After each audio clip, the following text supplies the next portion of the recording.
Hello नमस्कार दोस्तों, SPP classes YouTube channel में आपका स्वागत है। मैं हूं सोहनपाल प्रजापति। दोस्तों, आज का सवाल साधारण ब्याज का काफ़ी इंपॉर्टेंट सवाल है। ये रेलवे एग्ज़ाम 2004 में पूछा गया सवाल है, तो इसको हम कैसे सोल्व करेंगे इसके लिए आप पूरा वीडियो देखिए। सवाल है हमारा, एक रकम साधारण ब्याज में 2 वर्षों में 2240 रुपये बनती है तथा 5 वर्षों में 2600 रुपये बनती है, तो साधारण ब्याज की दर क्या है।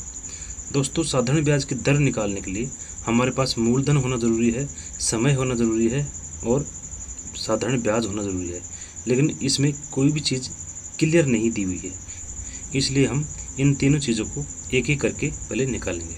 दोस्तों, प्रश्न में लिखा हुआ है कि 2 वर्षों का मिश्र धन 2240 रुपये है और 5 वर्षों का मिश्र धन 2600 रुपये है। तो 2 वर्षों से 5 वर्ष का जब समय हुआ तो इन 3 वर्षों में वह राशि 2240 से 2600 रुपये हुई। ये 3 वर्षों का ब्याज इसमें एक्स्ट्रा जुड़ गया है, तो हम 3 वर्षों का ब्याज इससे निकाल लेंगे। तो 3 वर्ष का ब्याज क्या हुआ, 3 वर्ष का जो ब्याज हुआ कितना बढ़ा, वो ब्याज था, ये था 2600 रुपये में से ये 2240 रुपये हम निकाल देंगे, तो ये हो जाएगा अपना 3 वर्ष का ब्याज। 2600 में से अगर 2240 रुपये निकालेंगे तो ये होगा 360 रुपये। ये 360 रुपये 3 वर्ष का ब्याज है। अब ये कह रहा है कि 2 वर्षों में राशि 2240 रुपये हो जाती है, तो हम पहले 2 वर्षों का ब्याज निकाल लेंगे। 3 वर्ष का ब्याज अगर 360 रुपये है तो 2 वर्ष का ब्याज क्या होगा, 2 वर्ष का ब्याज क्या होगा, 2 वर्ष का ब्याज निकालने के लिए हम सबसे पहले 360 रुपये जो 3 वर्ष का आया है उसमें 3 का भाग देंगे। 360 रुपये में 3 का भाग देंगे। 3 का भाग देने से वह 1 वर्ष का ब्याज आ जाएगा। उसको अगर 2 से गुणा कर देंगे तो वो 2 वर्ष का ब्याज आ जाएगा। 3 एकम 3, 3 एकम 3, 3 दूनी 6 और 0। 120 को 2 से गुणा करेंगे तो ये होगा 240 रुपये। 240 रुपये 2 वर्ष का साधारण ब्याज है। 2 वर्ष का साधारण ब्याज है अपना 240 रुपये।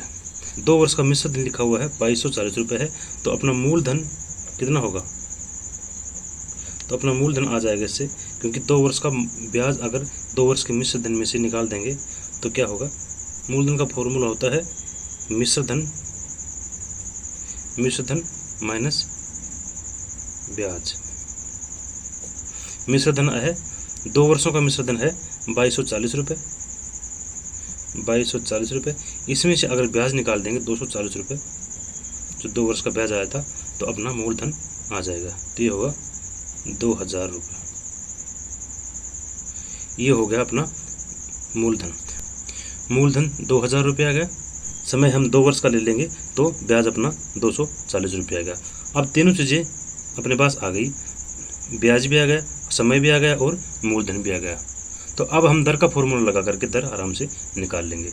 दर का फॉर्मूला क्या होता है, दर का फॉर्मूला होता है ब्याज गुणा 100 बटा मूलधन गुणा समय। ये होता है अपना दर का फॉर्मूला। अब ब्याज की जगह हम ब्याज लिखेंगे। 2 वर्ष का अगर समय लेते हैं तो ब्याज ये लिखेंगे। अगर 3 वर्ष का समय लेते हैं हम तो ब्याज हम 360 रुपये लिखेंगे। हम 2 वर्ष का ले लेते हैं तो हम ब्याज लिखेंगे 240 रुपये गुणा में 100 है बटा मूलधन कितना है अपना 2000 रुपये। 2000 गुणा समय था अपना 2 वर्ष 2। अभी हम इसको काट के सोल्व करेंगे। 1 2 3 3 जीरो ऊपर है तो हम 3 जीरो ऐसे काट देंगे। 2 को काटेंगे 24 को तो ये होगा 12 और 2 को फिर काटेंगे 12 से तो ये होगा 6। तो दर आ गई अपने पास 6%। यही हमारा आंसर होगा। तो इस प्रकार के सवालों को हम आसानी से आंसर निकाल सकते हैं। अगर वीडियो पसंद आई हो तो वीडियो को लाइक करके चैनल को सब्सक्राइब कर दीजिए। Thank you.